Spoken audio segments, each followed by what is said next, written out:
Depois. Acho que depois, né? Agora só depois. tipo, oi, prazer, Tá. que bom estar aqui. Olá! Estamos começando mais um episódio do Globo TechCast, o podcast de tecnologia da Globo. Aqui a gente te atualiza de todas as nossas novidades no mundo da tecnologia, agilidade e inovação. E também diversidade, né, gente? Caramba, chegamos aqui em novembro. Para quem não me conhece, meu nome é Paulo Tespes. Antes de tudo, vou fazer aqui minha autodescrição. Eu sou um homem negro que usa Black Power e tem uma mecha loura aqui na frente. Eu estou usando uma camisa branca com alguns detalhes com meio tribal, meio africano. Estou com a minha cordinha aqui do trabalho e no fundo, aqui do cenário, tem o cenário do Globo TechCast, que são losangos, hexágonos, algumas formas azul e cinza. E eu estou muito feliz de estar aqui. Chegou aí o mês de novembro, né, trazendo aqui o mês da consciência negra. Vamos trazer pautas muito, muito, muito legais aqui pra gente, aqui no nosso podcast do Globo TechCast. E para esse episódio, onde a gente vai falar sobre a questão da representatividade, da gente contar aqui da nossa forma, nossa visão de criar e contar a nossa história, temos aqui 3 participantes maravilhosos que vão se apresentar aqui, fazer sua autodescrição. Então vamos começar. Dimas, diga pra gente quem é você e sua autodescrição. Oi, boa tarde a todo mundo. É um prazer enorme estar aqui trocando sobre nossas experiências, contando nossas histórias, ouvindo histórias de outras pessoas. A gente amplia nosso horizonte de sabedoria assim, né? Eu sou de Salvador, tenho 35 anos. 35? É 35, isso. Sou um homem negro de cabelos cacheados semi-definidos no momento. Uma camisa... Como fala? Camuflada? Eu acho que é camuflado, hein? Né? Eu acho que é camuflado. Uma calça jeans aqui escondida embaixo da mesa, anéis, acessórios, relógio e no fundo o mesmo padrão do Paulo, azul e cinza. Ele falou losangos hexagonais, eu falei, meu Deus, ainda bem que ele definiu, porque eu não saberia dizer a geometria desses formatos. Nossa, eu contando os lados que ele fez. desse, né? Eu falei, gente, tem 6 lados, então deve ser um hexágono, mas enfim, vocês entenderam. A Nazaré passou do seu lado assim, com os cálculos mentais, assim, pra lembrar. É um prazer estar aqui com vocês. Com certeza. E também temos aqui a presença de Sabrina. Diga, Sabrina. Olá, obrigada pelo convite. Muito feliz de estar aqui com vocês. Eu sou Sabrina. Vou fazer aqui também minha autodescrição. Eu tenho cabelo enrolado, quase um miojinho, assim, sou negra. Eu tô usando uma blusa branca, um cordão, assim, com algumas bolinhas, bolotas, né? Uhum. E também um body marrom, meio laranja. Uma calça rosa, toda estampada, florida, com amarelo, verde, e um óculos rosa. É isso. E eu trabalho aqui atualmente na área de dramaturgia do Globoplay. Arrasou. Muito bom, muito bom. E também temos aqui nossa terceira convidada que está presente aqui virtualmente, diretamente de São Paulo, temos Marisa. Diga, Marisa. Olá, gente. Primeiro agradecer aí a oportunidade, né, de poder trocar aqui com vocês. E como o Dimas falou, né, ouvir outras histórias também para trazer mais conhecimento e poder compartilhar, né, visões e experiências aqui que a gente tem dentro da empresa. Eu sou uma mulher negra, pele clara, uso o cabelo Black Power. Tô com umas mechas, uns fios loiros aí, muito, né, Paulo? Combinando aí com o Paulo, mas nem sei se dá para ver, tá? Já precisam retocar. Tô com um vestido preto, um colar grande com um triângulo e sou coordenadora de conteúdo aqui do Núcleo de Entretenimento de produtos para o Globoplay e canais pagos. Olha ela. Só eu nem falei o meu cargo. Olha... Que absurdo. Diga aí, amigo. Diga aí que eu também não falei o meu. Eu sou falar. pesquisador de conteúdo, atuo em projetos de ficção, em alguns outros de não ficção, como roteirista, pesquisador, curadoria. E estamos aí em várias frentes de trabalho e muito feliz em estar aqui com vocês. A gente vê o que a coleguinha fala e corrige, né, gente? A dramaturgia, Globoplay e canais pagos. E olha só, e eu também aqui falando... mudança diária, a gente ainda está se adaptando. Exato. E eu também aqui falando da minha área, sou da estratégia de tecnologia e sou do cargo de editor de mídias audiovisuais. Então eu pego esse material e corto lá bonitinho para mostrar esse programa na televisão. Enfim, muitos cargos, muitas pessoas aqui dentro, gente. Mas vamos conversar aqui nosso papo, que é um papo aqui super importante, né? A gente está no mês de novembro, que a gente traz pautas tão importantes, né? Pra gente debater aqui dentro, né? Debater nas nossas redes.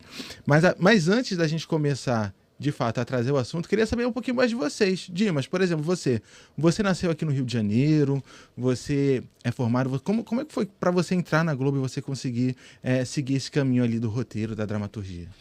Então, foi um longo caminho. Eu atuo na Globo há 9 anos, sou de Salvador, formado em jornalismo pela UFBA, e minhas primeiras experiências profissionais vieram do jornalismo, de redação de jornal.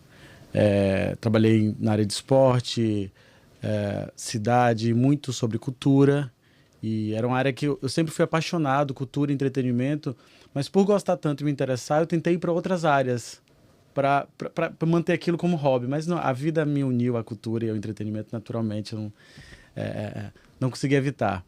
E venho para a Globo em 2014, depois que eu me formei, tive algumas experiências em outros campos da comunicação também, trabalhei com marketing digital, estudei fora algumas vezes, trabalhei também.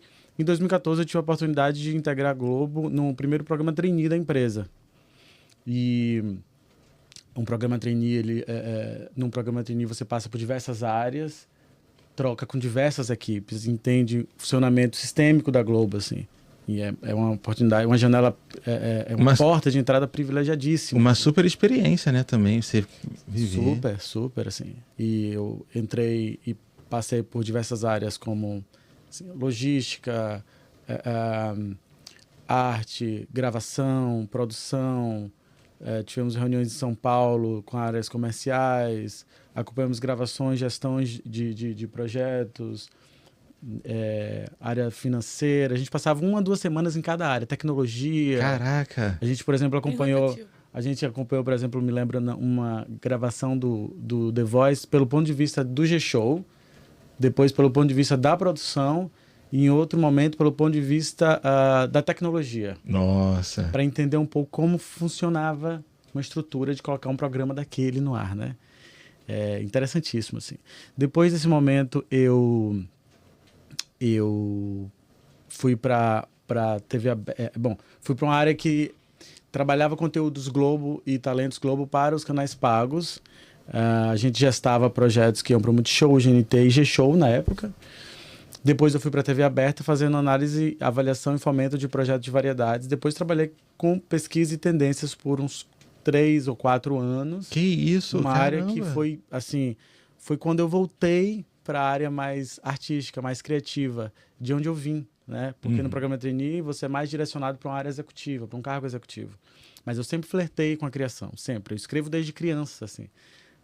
Redações de escola, eu pegava ideias de novelas, cidades cenográficas de novelas e criava novos personagens. Caraca! Escrevia histórias em Green Village, a Indomada, por exemplo. Você nasceu com isso! Pois eu tive a sorte de entender que esse era o meu caminho. A comunicação, a criação sempre foi o meu caminho. Eu nunca pensei em fazer outra coisa, porque, de fato, eu faço isso muito organicamente.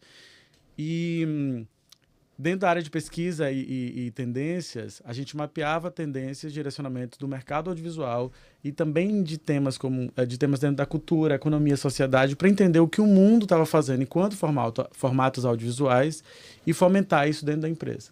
E aí eu pesquisei também para projetos de dramaturgia, até que em 2021 eu virei pesquisador de conteúdo de fato, como cargo artístico e integrando projetos de ficção. E aí, entregamos a segunda temporada de Os Outros, um projeto de ficção do Globoplay, que está em gravação agora. Caraca! Bem legal. Estou em 2 salas de roteiro de 2 séries no momento.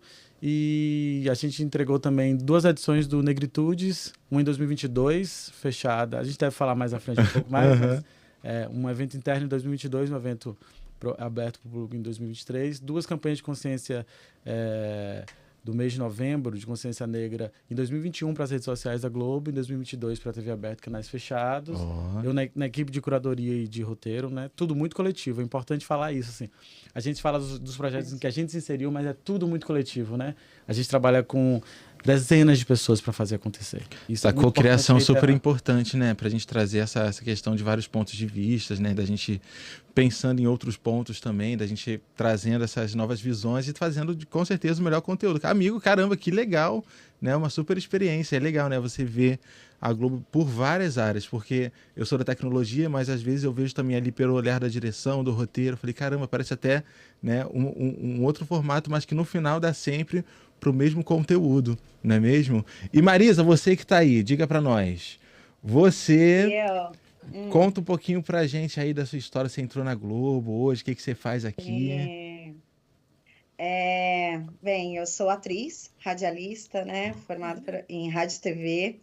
Iniciei aí no audiovisual através do teatro, né? Me formei em artes cênicas, eu tinha 17 anos. E aí atuei muito tempo com teatro, mas enfim, fazendo teatro independente, né? No Brasil, que a gente sabe de todas as dificuldades. Então, a gente estava no palco atuando e estava atrás também fazendo todo o rolê para viabilizar ali a produção. Então, aquilo começou a me encantar muito e amo atuar. Mas eu era muito boa ali na produção também, nessa coisa do relacionamento, de conseguir parcerias e tal. E aí eu falei, preciso fazer outra coisa para além do teatro, e aí fui para a Rádio TV, e foi assim uma paixão mesmo, e conectei muito, né, os dois mundos ali, que no final tudo se completa. E o teatro foi muito importante para mim me trazer visões e experiências que me completam hoje enquanto profissional. Então, já fiz luz, já fiz som, já trabalhei também em outras emissoras, já trabalhei em Hard News, já trabalhei em TV aberta aqui em São Paulo, já trabalhei na ESPN, Band Esportes, enfim, tudo isso, tive passagem por várias áreas, e eu falo que foram passagens muito importantes, não eram lugares que eu, hoje, assim, mais consciente, e até na época, assim, eu tinha a noção de que era aquilo que eu queria fazer, mas para que eu pudesse chegar hoje, que é onde eu sempre sonhei estar e onde eu quero estar e quero construir e, né, e estar cada vez mais em crescimento, foram importantes para que eu pudesse chegar como eu cheguei aqui na Globo. Eu, enfim, cheguei na Globo em 2021. Engraçado que eu fiz meu processo seletivo, e meu filho estava comecei o processo seletivo aqui da Globo, meu filho estava com 10 dias de nascido, no meio da pandemia, 2020. Caraca. Uma loucura. E aí aquela insegurança do vou, não vou, eu estava trabalhando numa produtora de cinema, uma grande produtora de cinema, né, uma produtora internacional e nacional, e tinha feito várias coisas legais lá, mas estava no meu período de licença maternidade. E aí quando apareceu a Globo, eu falei, gente, o lugar que eu sempre quis estar, né? Quando eu fiz faculdade de rádio e TV, quando você pensa o melhor lugar para você exercer sua função, obviamente você pensa TV Globo, né? O maior conglomerado aí de comunicação da América Latina, né? O maior produtor de entretenimento que a gente tem aqui no Brasil e na América Latina. Então, quando veio a oportunidade, eu falei, meu Deus, mas agora? O filho recém-nascido, o que eu vou fazer? Puerpério, uma loucura. E aí falei, vou, né? Pelo menos vou tentar, vou entrar no processo. E aí deu super certo, óbvio, né? A gente sabe, o processo aqui dentro da empresa às vezes demora um pouco, né? Muitas entrevistas, passei por muitas entrevistas, mas já entrei no cargo de coordenação, que era um cargo que eu já estava no mercado, né? Eu fazia coordenação de produção executiva nessa produtora, fiz o trabalho mais recente que eu tinha feito na produtora era o filme Alemão 2 e A Vida Invisível, o filme que concorreu ao Oscar, né, como representante brasileiro. Então, fiz a parte ali, estive presente ali na campanha do Oscar, conheci muita gente, fiz parte todo do lançamento também do filme, da pós-produção. Então, estava num momento muito gostoso na produtora, mas aí quando vem Globo, né, enfim, sonho maior de tudo. Nossa, e você vê com toda essa experiência, né, pô, passou por toda essa questão ali, né, do Oscar, né, de fazer toda essa campanha, daí você já vem pra Globo com essa bagagem toda, poxa, muito legal. Mas daí você entrou na Globo, e aí? Aí eu entrei em 2021, enfim, comecei o processo aí em 2020, entrei em 2021 como coordenadora de conteúdo. Na época, a gente cuidava só do conteúdo do Multishow, né, e aí eu cuidava dos projetos de humor do Multishow. E agora, nessa fusão, a gente tem uma área que é chamada de área de gestão de conteúdo, que hoje cuida de todos os conteúdos que são feitos, produzidos, tanto para os canais pagos como para o Globoplay. Então, hoje eu tenho a oportunidade de trabalhar com diversos tipos de programa, ainda que eu ainda continue no pilar de humor, né, entretenimento. Hoje eu tenho humor tanto que vai para o Multishow, né, que é um humor muito mais popular, como também as séries de humor que hoje a gente tem ali de diversos tipos no Globoplay. Então, eu cuido desde a série Dono do Lar, por exemplo, no Multishow, até Encantados, até Pablo e Luizão, que é uma série nova que a gente vai ter com o Paulo. Então, é uma gama agora de diversidade aí de projetos que eu consigo ter que me agregam muito, né? E fazem com que eu cresça cada vez mais profissionalmente também, até dentro do próprio pilar do humor, né? Nossa, olha, fiquei chocado aqui com a sua história. Diga, Dimas. E essa habilidade da oralidade que essa mulher Nossa, tem, né? perfeita. Olha a capacidade que ela tem de nos hipnotizar. Ela é assim em reuniões também, viu, gente? Não é só podcast, não. Em reunião, ela é assim também. E, amiga, eu não sabia que você era atriz, que você já tinha feito teatro antes. Olha só que legal, né? Caramba. Eu era. Não, eu já me aposentei, eu era atriz. Não, tô brincando. Não, eu sou atriz. E eu sempre gostei muito de falar, engraçado, né? Porque eu sempre fui uma pessoa mais tímida, mas quando era apresentação de escola, essas coisas, eu sempre fui a pessoa que queria estar lá na frente. De alguma forma, eu usava essa minha facilidade para comunicação para me sentir inserida e para ser aceita nos grupos, porque eu, enquanto identidade, não era. Então, era o recurso que eu usava, que eu sabia que eu mandava bem e me destacava ali, para fazer parte de algum grupo, né? Então... E aí, obviamente, quando vem o teatro, quando eu iniciei no teatro, amei, porque era isso, né? Eu estava ali usando de toda a minha ferramenta. Mas eu acho que aqui, né, o Dimas, meu amigo, o Dimas é suspeito para falar, porque a gente se ama muito.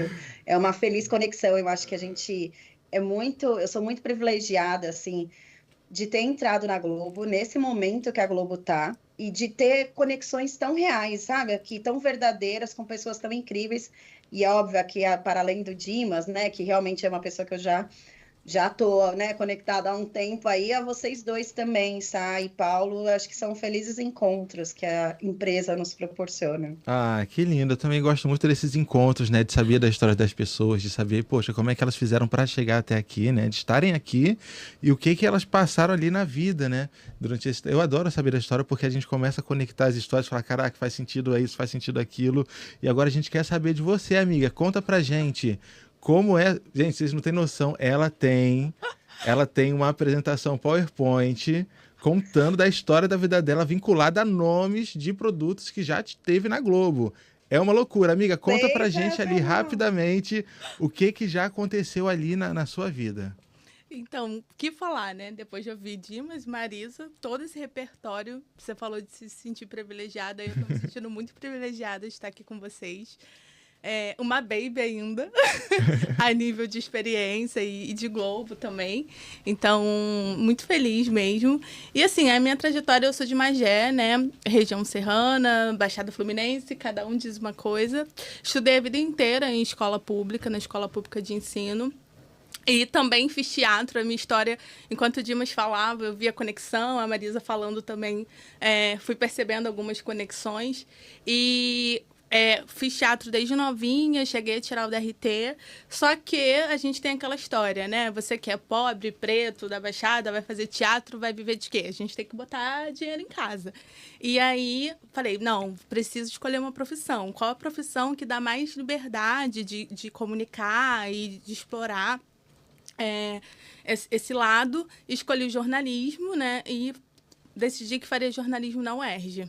Bom, para uma aluna de escola pública da Baixada Fluminense fazer jornalismo na universidade pública, super difícil. Então, eu fui para letras, fiz metade do curso de letras, depois fui para jornalismo, passei para jornalismo também. E aí, assim começa a minha trajetória, super achando que eu ia mudar o mundo, fazer hard news e tal. Trabalhei sempre desde novinha. E aí, durante o curso de jornalismo, eu tive a oportunidade de fazer um intercâmbio para a Califórnia, que foi onde eu fiz um curso de comunicação, inovação e design. Que chique, gostei, hein? Chique ela. Da Universidade de Los Angeles. E lá estava previsto no curso visitar a Warner e conversar com a diretora da Warner. Chocado. Gente, E ela falava português ou ela falava inglês? Inglês. E inglês. você fala inglês, assim, fluente? Então, Que loucura, que eu não falo inglês. Eu engano muito, mas assim, pra botar alguém pra conversar aqui comigo, eu não vou saber. Eu vou ficar tipo... A gente tá enferrujado, Pois né? Mas é. a verdade é que, assim, foi uma escolha que a minha família fez. Em vez de me colocar numa escola pública, eu sou muito grata por essa uma escola particular, pagar o curso de inglês, usar esse dinheiro para pagar o curso de inglês e me manter no ensino público. E aí, eu conheci a presidente da Warner, conversei com ela, fiquei encantada pelo estúdio, aquele universo. Eu sempre admirei muitas novelas da Globo e sempre pensei, quero trabalhar ali, né? Você tinha quantos anos nessa época? 2015, eu não sou boa de matemática, amigo, eu fiz jornalismo. Mas...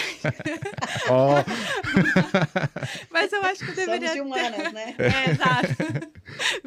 Eu acho que eu tinha uns 20. Uns 20? É. Tá. Não façam conta, tá? Por favor. Mas, lá, assim, esse curso de comunicação, inovação e design virou a minha perspectiva de carreira. Eu voltei de lá pensando, cara, eu quero trabalhar com entretenimento, eu quero trabalhar com conteúdo em entretenimento. E surgiu uma oportunidade de fazer estágio no Rádio News. E aí eu fui fazer estágio de teleprodutora de jornalismo. Nossa, loucura. Aprendi, assim, muito pauleira, assim, o ritmo. E aí, ali eu entendi que eu não queria jornalismo mesmo, que eu queria trabalhar com entretenimento.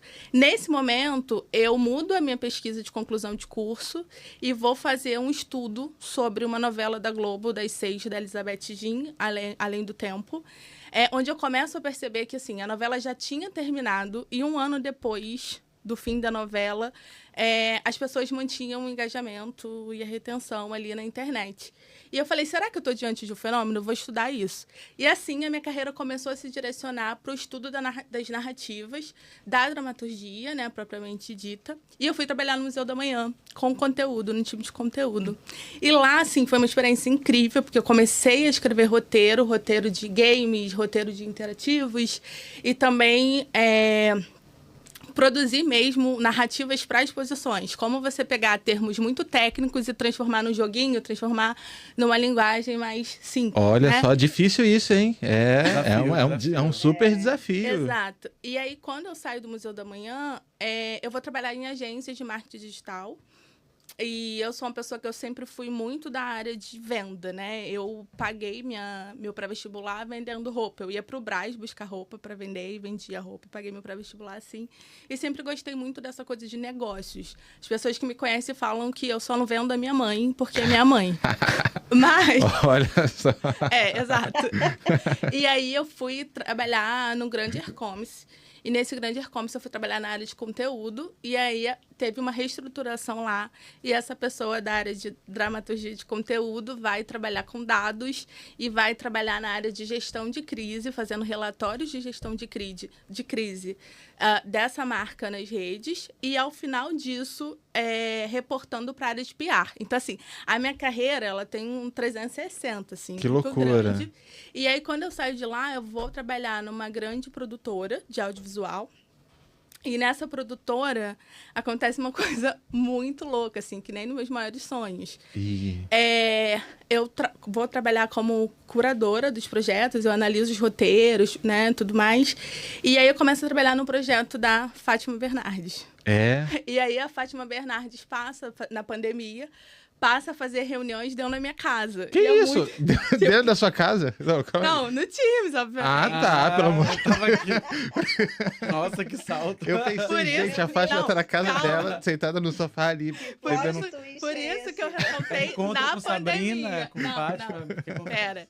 Por isso que eu ressaltei na pandemia, gente. Tá. Só que assim, era muito louco, porque ela tava na casa dela, às vezes no quarto dela, e eu na minha casa. Pra uma menininha lá de Baixada que via a Fátima no Jornal Nacional, assim, é algo muito grande. E pra piorar ou pra melhorar, ela marca uma reunião na casa dela. E ela quer todos nós na casa dela. Chocado. E um dia eu tô escrevendo o roteiro da Fátima Bernardes com ela do meu lado e dizendo, Sabrina, o que você acha disso? E eu gente, eu tô na casa da Fátima Isso aqui no Rio de Janeiro. No Rio de Janeiro. Que loucura. E aí, a gente, óbvio, eu tava como profissional, então tinha que manter a postura Com profissional. certeza. Você não vai chegar... A gente faz a linha. Faz a linha, ali, né? Tá. Normalidade. E aí, quando... Normalidade. verdade. E aí, quando a gente saiu, a gente falou, virou uma seita, porque só a gente pode provar que a gente esteve lá, na casa da Fátima Bernardes, fazendo esse trabalho. Gente. E aí, quando tô nessa produtora, eu recebo, já paquerando a Globo há muito tempo, né? Foi quando eu fiz já tinha participado de outros processos seletivos, e aí eu fiz essa apresentação usando as chamadinhas de novela, porque eu sou uma noveleira. Uhum. E aí, nesse de paquerar a Globo há muito tempo, eu já tinha me conectado com o Dimas no LinkedIn. A gente já se conhecia. É mesmo? E você lembrava disso ou não? Lembrou disso aqui agora? Eu lembrava, mas assim, voltou a memória quando ela falou do Museu da Manhã, porque eu me lembro dela falando que trabalhava no Museu da Manhã, quando eu entrei em contato comigo pelo LinkedIn. Gente, eu tô chocado com esse encontro. Exato. E aí, mais uma vez, é uma honra pra mim estar aqui, né? Como a vida faz, assim, tipo... Não, e minha surpresa, quando numa reunião virtual, ela tava... E aí eu fiquei assim, gente, é ela? É ela? Aí ela vem no final da reunião falar comigo, oi, Dimas, você lembra de mim? Falamos muito no LinkedIn. Anos atrás eu falei, meu Deus, você entrou na Globo, então. Gente! Sim. Felicidade, ela batalhou muito, assim. Ela mandava mensagens, perguntando de caminhos, interessada, falando da atuação dela. É possível. Muito bonito esse possível. É possível. Nossa. E eu e Dimas, assim, hoje tá nesse projeto, né, da Consciência Negra, está escrevendo um roteiro com ele, para mim passa um filme mesmo, porque é isso, você vai construindo passinho por passinho e vai conquistando, né? E tem uma hora que você fala assim, peraí, né? Tem uma coisa que a Fátima Bernardes falou uma vez, né? E eu peguei para mim, porque a gente fica muito buscando sucesso. Mas o que é o sucesso, né? Às vezes a gente acha que o sucesso é sempre algo inalcançável, tá lá longe. Uhum. E são pequenos sucessos, né? A gente está aqui agora conversando sobre esse tema dentro da Globo, com esse espaço aberto, eu considero um super sucesso. Olha aqui, né? Pessoas pretas, potentes, cada um aqui com uma trajetória mais rica do que a outra. Com certeza. Fácil? Não, mas muito rica e em várias camadas. Com certeza, e de muito trabalho, amiga. De muito trabalho. Gostei muito. Cara, tô chocado aqui com essa história. Pra mim, já é o nosso plot twist. Olha só, quantas coisas descobrimos aqui só nesse primeiro momento do nosso papo. Eu tô chocado. Esse roteirista da vida, né? Ele é realmente com gênio. certeza, com certeza. E eu consigo pensar aqui como é que a minha história também se vincula de vocês, porque eu também fiz teatro um tempo na minha vida, então já tive também muitas questões. Quando eu entrei na Globo, eu tentei primeiramente entrar como estagiário, eu não consegui, só fui entrar 10 anos depois, como assistente audiovisual, e hoje eu tô aqui na edição. Então, quando a gente vê, né, essas mudanças e tal, a gente vê esse caminho acontecendo, é realmente muito legal. Mas eu lembro muito, eu também cresci, criança dos anos 90, né, criança ali dos anos 2000 e tal. Então eu cresci assistindo muito televisão, né? Eu assistia muito televisão, assistia muitos canais, né? E sempre muito TV aberta. E aí, acho que foi isso que me deu talvez aquele impulso para começar ali a ver algo mais artístico, talvez ali no teatro e tal. Mas eu também lembro que quando eu olhava na televisão, tinha uma questão muito forte, que eu não me via muito na tela, né? Algumas questões que falava, caraca, mas só tem aqui uma pessoa negra no meio de 15, uma pessoa negra no meio de 20. Eu queria saber com vocês, Dima, você, por exemplo, hoje você é roteirista, você teve essa percepção também? Hoje, o que você acha, assim, desse assunto de que a gente tem que começar também a contar a nossa história de uma grande escala, né? Da gente contar aqui a nossa visão, a nossa vivência. O que você acha disso tudo? Olha, a gente está num momento incrível de mudanças. Se a gente parar para pensar, assim, falar em diversidade, falar em pertencimento, em força coletiva para mudar nosso panorama. Isso é muito recente, mas há muita gente batalhando por isso há muito tempo, né? E eu não tive acesso a esse tipo de discussão na minha infância, na minha adolescência. Confesso que não. Meus pais são do interior da Bahia, do sertão baiano, de uma cidade chamada Maracás. Eles foram para Salvador, se casaram. Meu pai batalhou, trabalhou muito para bancar os nossos estudos, o meu e do meu irmão mais velho. E aí a gente teve muitas oportunidades, assim. E aí a gente, envolvido no nosso cotidiano sem essa discussão, isso passava por mim de maneiras absolutamente sem reflexões, né? Eu sentia alguma coisa aqui, sentia alguma coisa ali, mas não conseguia nem falar sobre isso porque eu não compreendia o que aquilo significava. Anos mais tarde, conhecendo outras pessoas, outras culturas, outros lugares, eu passei a compreender o que aquilo tudo significava para mim. É o processo terapêutico da vida, né? Você vai conversando, dialogando, trocando e vai se reconhecendo na história do outro. E na Globo, eu tive a sorte, o privilégio de ser abraçado por pessoas com quem eu trocava profissionalmente, que viraram amigos e que a gente junto conseguiu desenvolver projetos muito interessantes, assim. Eu fiz parte de um grupo, faço parte de um grupo chamado Papo Preto, que é um grupo informal na Globo, que foi a pedra fundamental, foi colocada pelo Paulo Lins, roteirista, autor, inclusive do livro Cidade de Deus, né? Todo mundo conhece. O marco da literatura brasileira. Maravilhoso. Ele, roteirista da casa, queria propor um projeto de negócio dentro do Inovação da Globo, que é um projeto da Globo, né, para angariar novas propostas de negócios, digamos. E ele, a gente tem que ter um negócio de pretinhos e pretinhas. E aí conversou com a outra roteirista, a Mariana Ferreira, que conversou com o Fabrício Antenor, que me chamou. A gente precisa de gente que entenda de formatação, de conceito, vamos discutir, vamos. Nós 4 sentamos, projetamos isso, entregamos para a Globo, e isso foi se desenvolvendo em várias vertentes de vários espaços, várias áreas. E por que eu estou contando essa história? Porque foi muito a partir desse caminho que eu fui entendendo mais objetivamente, estudando, correndo atrás de um letramento que eu, de fato, não tinha tanto, para compreender a importância da gente estar fazendo o que a gente fazia, da gente não estar mais sozinho nos espaços, da gente não esquecer que a vitória individual, ela é individual, mas ela precisa estar acompanhada de uma vitória coletiva, senão nem faz sentido. Com certeza. Né? Ubuntu, exatamente, a expressão que origina aí o termo Globuntu, do grupo de afinidade.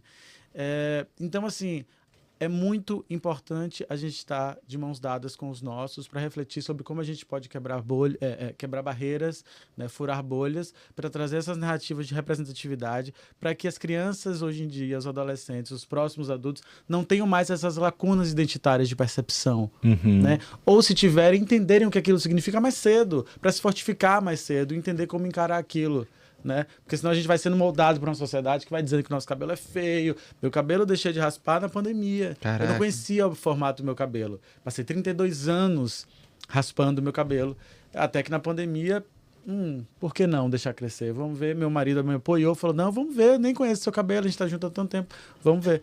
Deixei crescer. E aí eu fui me identificando com esse boom de narrativas e de eventos e de pessoas e de diálogos nos últimos anos, né? A gente só precisa se manter perto, dialogando, como que a gente está fazendo aqui, para que isso não seja momentâneo, né? Para que isso venha cada vez mais forte e fique. Para a gente fomentar novos diálogos e novas diversidades, né?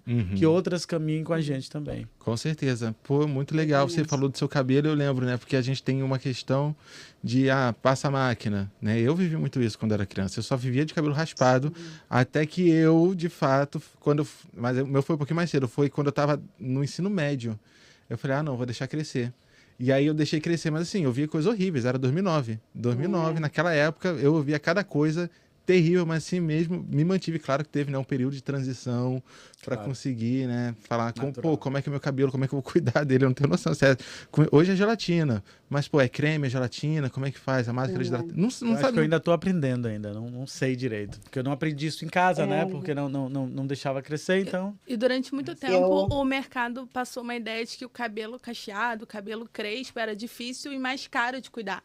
Então, assim... Era o cabelo ruim, né? Exato, era o cabelo ruim. Exato. Então, assim, isso foi muitas vezes argumento. Eu já cheguei a falar assim, eu queria fazer um corte diferente. Chegar no salão e falar, eu queria fazer um corte diferente. Mas o meu cabelo não dá pra fazer muito corte diferente, porque ele não é nem o black, nem a coisa, né?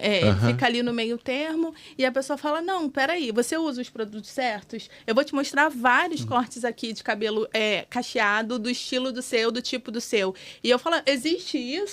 E aí, mas eu estava num salão com afro, né?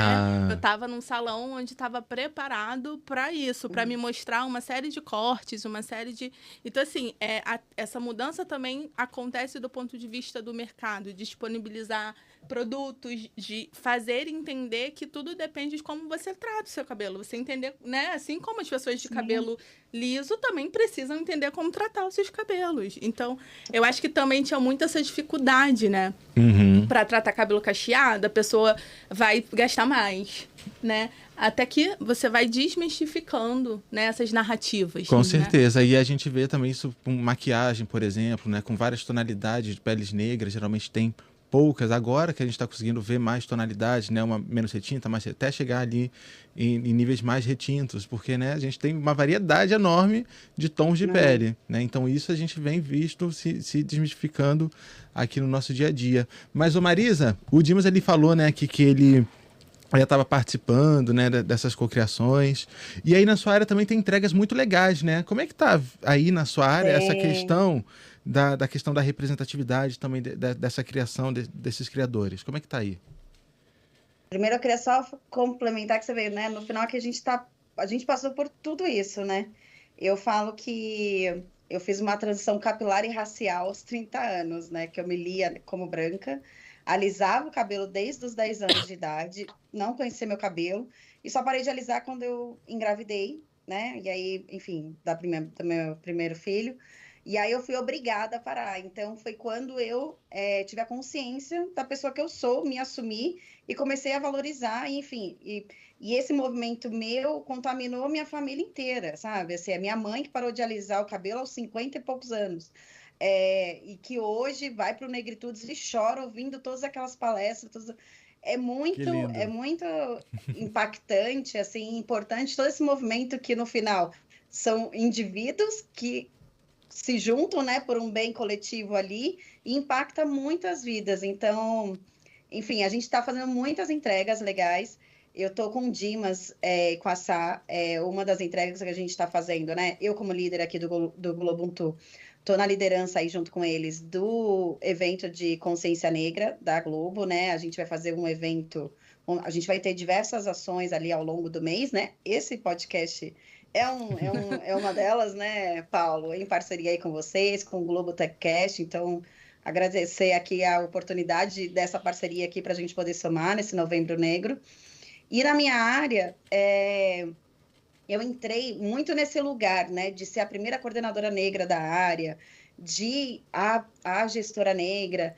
E é engraçado, porque quando eu entrei, eu já tinha feito, né, minha transição capilar, já estava, né, nesse processo de letramento, mas eu falo que só que quando eu entrei para a Globo é que eu tive a oportunidade de enxergar todo o meu potencial, sabe, enquanto entrega, e o quanto tudo que eu sou, né, enquanto identidade, enquanto raça, etnia, poderia contribuir para construir essas novas narrativas. Mas eu tenho a oportunidade de construir e de ser ouvida, né? Porque é isso, a gente nem fala assim, não tem voz, né? Todos temos voz. Mas o problema não é ter voz, o problema é ter ouvido, né? Ter escuta no ambiente que você tá. Porque não adianta nada eu gritar se a outra pessoa não tá ali, não adianta nada eu falar, conversar, se a outra pessoa não estiver disponível a ouvir e entender o que eu tô falando. Então, sou muito grata porque o ambiente que eu tô é muito acolhedor e escuta muito tudo que eu tenho para trazer. Dito isso, a gente teve a oportunidade de construir grandes projetos aqui, né? Que, para mim, assim, são grandes marcos por tudo que a gente faz, né? Dentro de uma empresa, com a potência que né? A Globo, né? Eu falo que a gente é um canhão, né? Uma força, assim, absurda. Que tudo que a gente acaba fazendo aqui tem uma proporção muito maior, né? Então, eu tive a oportunidade de estar à frente de um programa chamado Trace Trends, que teve 2 temporadas no Globoplay e no Multishow. Foi um dos primeiros programas que eu peguei, um programa dedicado, uma revista eletrônica dedicada a falar sobre a cultura afro-brasileira. Aprendi muito. Era um programa semanal, imagina, um programa semanal para falar sobre isso, gente, no horário nobre, que no delícia! Multishow, aberto para não assinantes no Globoplay. Isso que a Sabrina falou, que a gente não comemora, né, os nossos pequenos sucessos. Eu acho que a gente vive uma correria tão louca hoje que a gente não tem tempo para parar para olhar. E quando a gente está aqui num papo, a gente começa a listar tudo que a gente já fez e fala, caraca, é muita coisa, precisamos celebrar mais, né? Então, é um pouco isso. E aí era esse programa semanal que eu fazia. Tive a oportunidade de estar à frente do especial Humor Negro, que virou uma série também, com 10 episódios também, Globoplay e Multishow. Uma série só com humoristas, né, negros, onde a gente traz a expressão humor negro, né, uma expressão usada por anos, né, enfim, erroneamente aí, de forma super equivocada. A gente traz esse termo, foi muita polêmica até a gente chegar e realmente, tipo, vamos abraçar esse termo, para ressignificar essa expressão, né? Então, quando a gente hoje fala humor negro, é humor por pessoas negras, e é sobre isso só mais que a gente pode usar essa expressão, e não mais pelo que a gente usou no passado. O teaser de vocês até brinca com isso, né? Com essa ressignificação do termo. Eu acho maravilhoso. Isso. Acho maravilhoso. Exatamente. Hoje eu também faço parte da curadoria ali de conteúdo do Encantados, que, enfim, gente, nem preciso, vocês já conhecem aí muito bem. Oh, com certeza. Sucesso. É assim, eu acho que esse celebrar, toda vez que eu penso nesses projetos, eu falo, meu Deus do céu, ter meu nome ali nos créditos, fazer parte disso, né? Avaliar, imagina, essas meninas são geniais, Renata e Thaís, e também todo o processo, até virar uma série, né? Também a história, né? Esse projeto que elas trouxeram ali de uma oficina nossa, apresentaram e hoje virar o que, né, virou a série, que é uma série original Globoplay e TV Globo, né? Com um elenco majoritariamente negro. E também a gente está aí com a série agora Pablo e Luizão, também com o Paulo Vieira, maravilhoso. E além disso, a gente tem diversas iniciativas dentro da nossa área, como um projeto de diversidade criativa, que a gente traz pessoas que estão iniciando no mercado, pessoas negras, né? E aí, óbvio, o projeto começou como pessoas negras, hoje a gente já está conseguindo abarcar mais a diversidade como um todo, né? Pensando numa pluralidade também maior ainda. Mas tem muita coisa, e muita coisa porque tem pessoas que estão comprando, né, a pauta para além de nós aqui, né? Que é isso, são os nossos aliados, as pessoas que querem realmente a se juntar a essa pauta e mudar as narrativas, né? Eu hoje, como mãe de 2 crianças pretas, eu fico assim, felizaça quando minha filha chega da escola ou é um personagem de TV que ela se identifica e é um personagem negro, uma menina negra, que tem o cabelo igual dela, ela trazendo o livrinho da escola que ela trouxe pra gente ler no final de semana e uma menininha de cabelinho cacheado, igual dela, com a pele do tom dela, lápis de cor que a gente, né, tem ali, diversidade, inclusive quando a gente antes falava, era o tom de pele, era aquele tom mais claro, hoje a gente, né, a gente tá ressignificando muita coisa e eu acho que a narrativa de produtos audiovisuais é muito potente para a gente ressignificar os espaços que a gente pode ocupar, porque hoje quando eu vejo uma novela, né, como Vai na Fé, que você coloca um advogado negro bem-sucedido, eu mostro para aquele jovem, para aquela criança que é possível ele chegar ali, que é possível ele chegar onde ele quiser, enfim. Com certeza, amiga. Nossa. Pode mudar muito, né? Muito foda o que a gente faz, gente. E assim, um gancho com o que você falou. Todos os projetos que você citou são de sucesso. Encantados aí com mais temporada, o Humor Negro que se transformou em uma série de um especial, Vai na Fé, que foi um fenômeno de novela, de audiência, de crítica, de reverberação. E aí a gente está falando de espaço para que as pessoas contem suas histórias e não olhando apenas como uma revisão histórica, uma questão de vamos amparar essa população. Não, os aliados estão entendendo que é um bom negócio contratar gente preta, desenvolver conteúdos pretos. A novela Vai na Fé bateu recorde de merchandising na faixa das 7 horas de arrecadação. A gente está falando de dinheiro. A gente está falando de potência de consumo negro. A gente realizou o Festival Negritudes Globo recentemente, em outubro, na Cinemateca Brasileira, disponível no Globoplay. Só, quem não viu vai ver agora, hein? Porque tá lá. Marisa participou ativamente, eu fui roteirista final do evento e assim, o evento reverberou de uma maneira linda. A gente teve mais de 100 mil usuários do Globoplay assistindo. Eu fui um deles. Recorde, né, Dimas? Recorde de audiência. A gente teve a maior audiência de variedades ao vivo do Globoplay no ano. A gente teve 17 vezes mais audiência do que no ano passado, que foi um evento pequeno para funcionários da Globo, mas que a gente já tinha começado a transmitir. E já teve um super engajamento. Eu lembro que no ano passado teve lá internamente que provavelmente isso reverberou para conseguir fazer esse evento agora aberto, né, esse ano. E caramba, que boom foi esse, né? E aí a gente não está falando só de importância social, cultural, a gente tá falando de negócio, de potência de consumo. Olha quanta gente quer. Um evento que poderia ser encarado como um nicho de mercado foi visto por 100 mil pessoas, assim, pelo menos, sabe? Então, assim, do que a gente tá falando quando a gente fala de Vai na Fé? Da personagem Kate, que foi escrita por uma roteirista preta, assim, né? Criada pela Rosane Svartman, mas desenvolvida pela Renata Sofia. O próprio Ben, desenvolvido pelo Pedro Alvarenga, que é um roteirista preto também.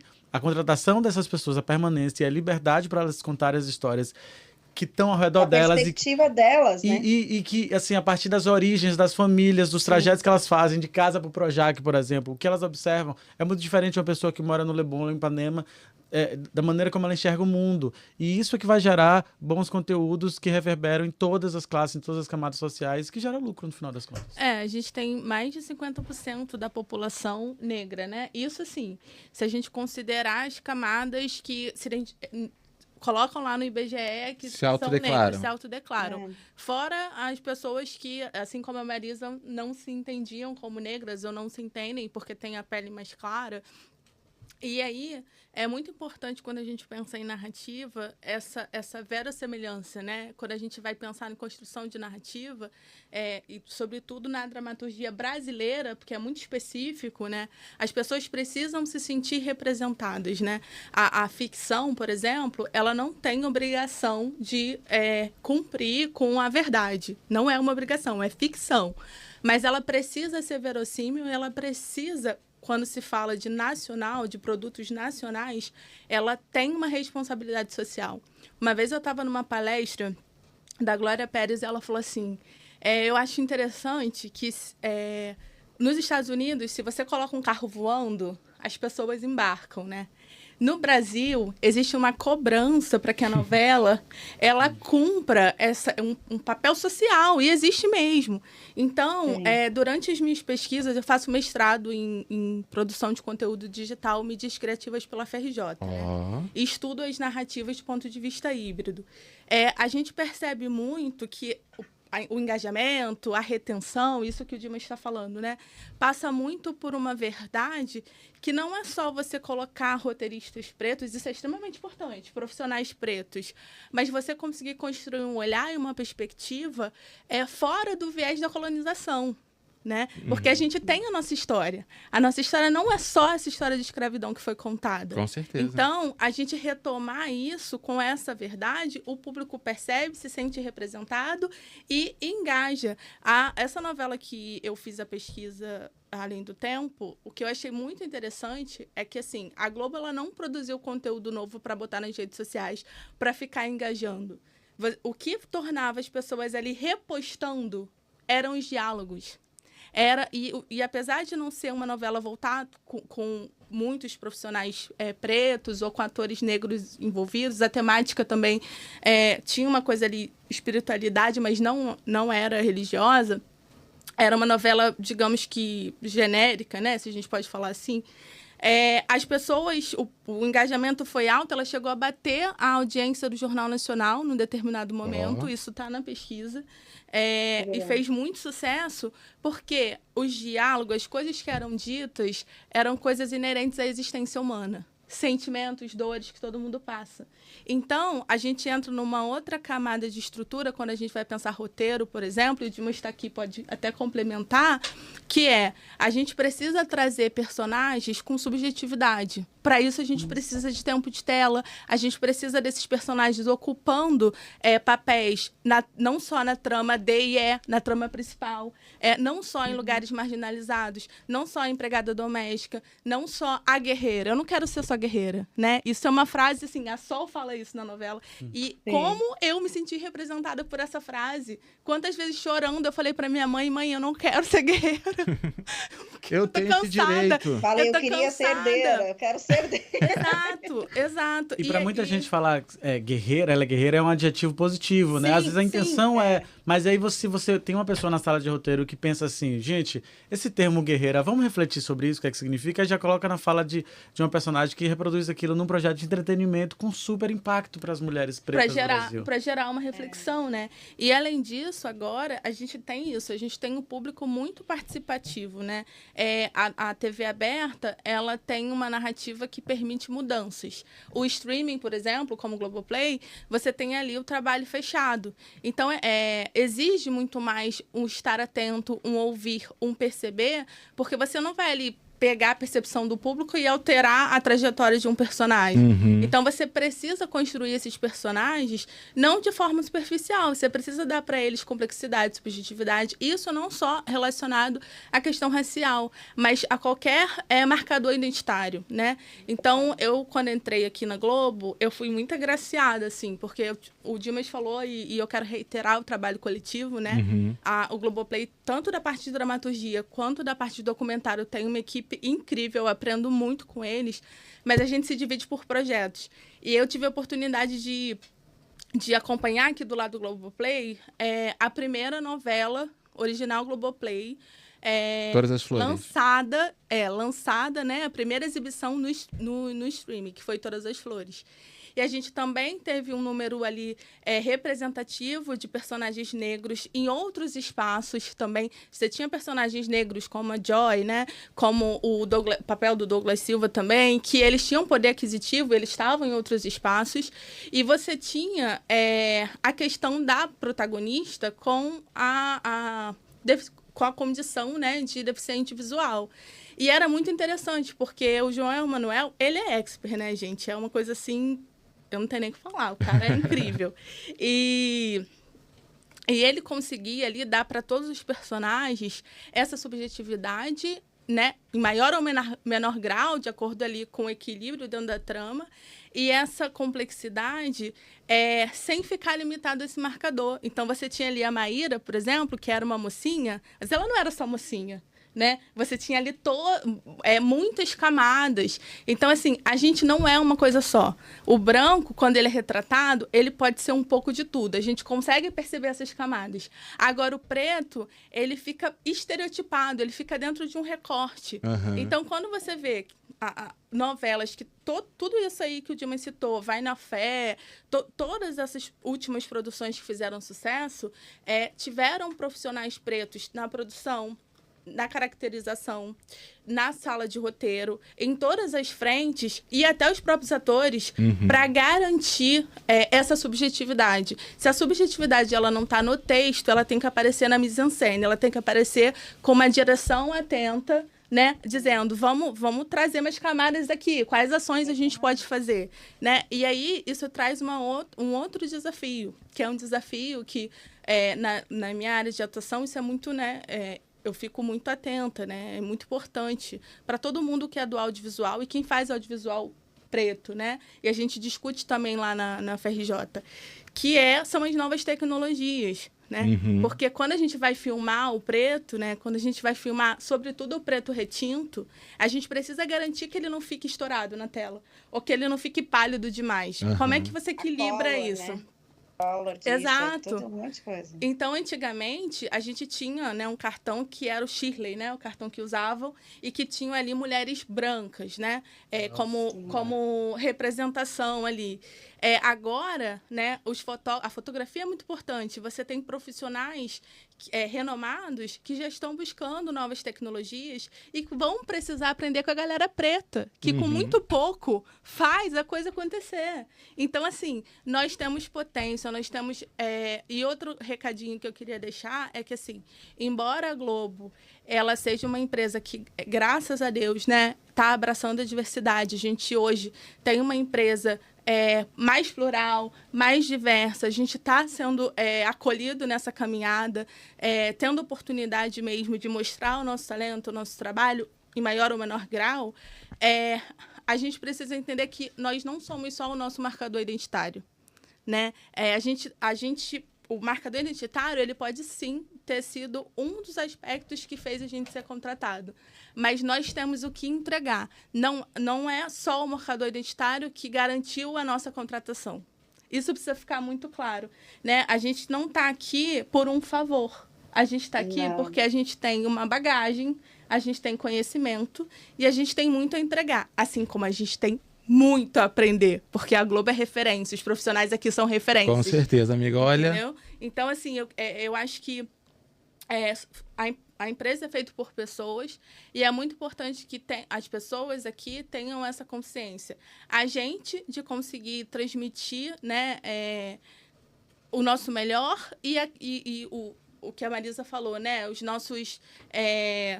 facilitadores, né, de conseguirem compreender, ou se não compreender, respeitar esses lugares, esses espaços e essas vivências. Né? Porque, assim, contudo, é negócio, precisa gerar lucro, somos uma empresa, sim, só que a gente precisa entender que para a gente gerar lucro, seja na dramaturgia, onde for, a gente vai precisar lidar com a realidade do nosso público, que antes era mais passivo. Agora, com as redes sociais e com a quantidade de conteúdo que a gente tem exposto o tempo inteiro, se a gente quer reter esse público e ter engajamento, a gente vai ter que falar com ele. Com certeza. E para a gente falar com ele, a gente vai ter que trazer ele para dentro, como a Globo já está fazendo, e vai precisar construir uma narrativa sobre novas perspectivas e novos vieses. O preto não dá mais para ser só em espaços marginalizados ou em narrativas que falem sobre escravidão. Certeza. E eu fico muito feliz de estar vivendo esse momento dentro da Globo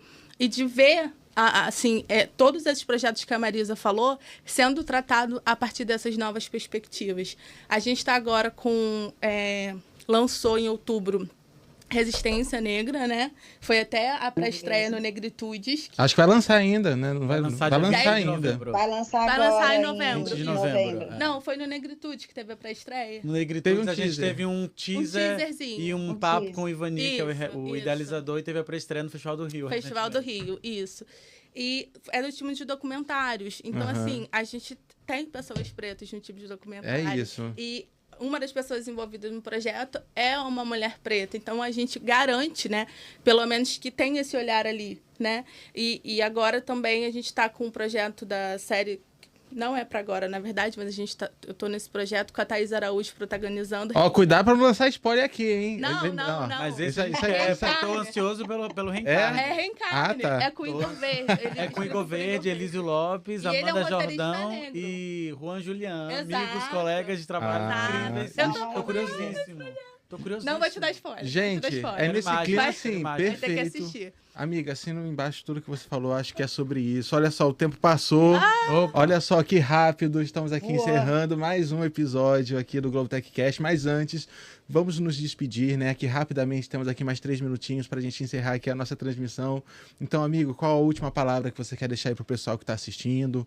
Conta aí pra gente, qual a última mensagem que você quer deixar para eles, assim, de forma bem resumida. Ai, que difícil, a gente tem tanta coisa pra falar. Não dá pra ter um parte 2 desse cast. Eu acho que pode ter. Eu quero. Acho que já plantando essa ideia, eu me despeço falando que, assim, vamos continuar a trocar, vamos continuar a dialogar, várias áreas da Globo diferentes, vários profissionais de diferentes espaços, de diferentes instituições também dialogando com quem é da Globo, porque é na troca que a gente aprende, é na troca que a gente cresce e que a gente descobre que há oportunidades de atuação, de execução, de pensar projetos que podem fazer muita diferença e que a gente, às vezes, não está enxergando e que está na nossa frente. Então, assim, vamos continuar a trocar, porque a gente só cresce quando a gente dialoga e a gente fala dos nossos projetos e ouve atento e ativamente o do outro. Maravilha, amigo, que lindo. É isso. Amiga Sabrina, diga aí suas últimas palavras. Então, rapidinho.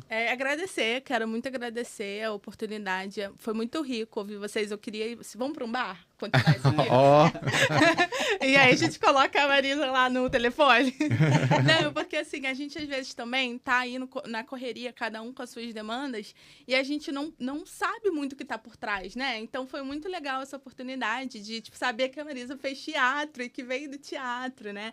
Eu continuo também com o teatro aí presente na minha vida. Vou ter que correr atrás, porque eu não fiz um. Ô, amiga, vai fazer. Você faz o roteiro, a direção, tá? A gente a trajetória também do Dimas, incrível. A sua trajetória, Paula, assim, sou sua fã, te sigo no LinkedIn também. Eu sou estoca do LinkedIn, galera. Só.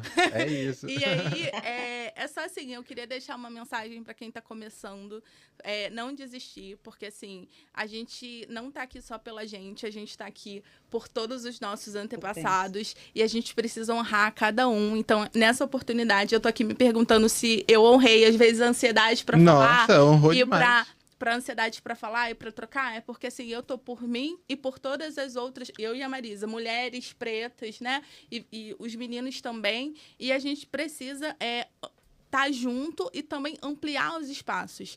Eu acho que a gente precisa se aquilombar e não só isso, né? Porque eu acho que existe um espaço para além do aquilombamento para as pessoas brancas e a gente precisa deixar isso claro numa perspectiva de troca, né? A gente pode trocar, a gente pode ser mais, a gente pode acrescentar. Então vamos junto. O meu convite é esse, sabe? Vamos junto. Vamos junto. Tá com dúvida, procura a gente, vamos falar, Com vamos certeza. trocar, vamos fazer uma revolução positiva de construção, seja lá onde, na dramaturgia, no dia a dia, mas vamos estar abertos. Perfeito. Esse é o meu convite. Nossa, lindo. E a amiga Marisa, conte-nos para nós o que você tem a dizer nesse momento de despedida. Primeiro que, enfim, foi ótimo o papo, passou voando. Fiquei muito feliz de saber um pouquinho mais aí de cada um de vocês, pessoas que eu admiro, então realmente felizes encontros aqui que a empresa nos proporciona. Dizer que isso que a Sabrina falou, eu acho que é muito, e o que o Dimas também falou, é muito o que eu penso, assim, e repito em tudo que eu tenho oportunidade de falar, né? Que nós somos o sonho realizado dos nossos ancestrais, né? Então, que a gente não esqueça disso jamais. Eu acho que é muito legal ver uma juventude que chega engajada, que quer mudar, mas para a gente não esquecer quem ali pavimentou tudo para que hoje a gente pudesse estar aqui onde a gente está. Então, reconhecer também todo o esforço, né? De quem veio antes, toda a caminhada, também é muito importante. E também não se contentar com onde chegamos, né? Eu acho que a gente tem muito ainda a construir. Felizes que já chegamos aqui, mas a gente pode ainda muito mais. E juntos, eu acho que o principal é isso, sabe? É menos vibrar na escassez e vibrar no coletivo. Eu não quero mais ser a preta única, não quero ser, sabe? Eu quero ter um monte de gente, que essa minha caminhada não seja solitária, sabe? Então, eu quero chegar numa sala com gestores e ter uma sala ali realmente plural, diversa, cheia de gente como eu, para que eu consiga estar feliz e falar, não, é isso. Então, né, da gente estar realizado. Então, é isso. Não esquecer o coletivo jamais, que eu acho que é importante e só nos fortalece. Né? Tá aqui esse exemplo que a gente acabou de ter aqui entre nós quatro. Amiga linda, amei. Gente, gostei muito. Pô, eu também queria agradecer aqui a presença de vocês. Para mim também foi um momento muito especial. E você que está escutando a gente aí na sua casa, na sua plataforma de streaming favorita, acessa aí os outros episódios aqui do Globo TechCast. Esse mês de novembro a gente está com essa ação do Novembro Negro, mas também tem outros episódios aqui super interessantes e a gente se vê no próximo. Até mais.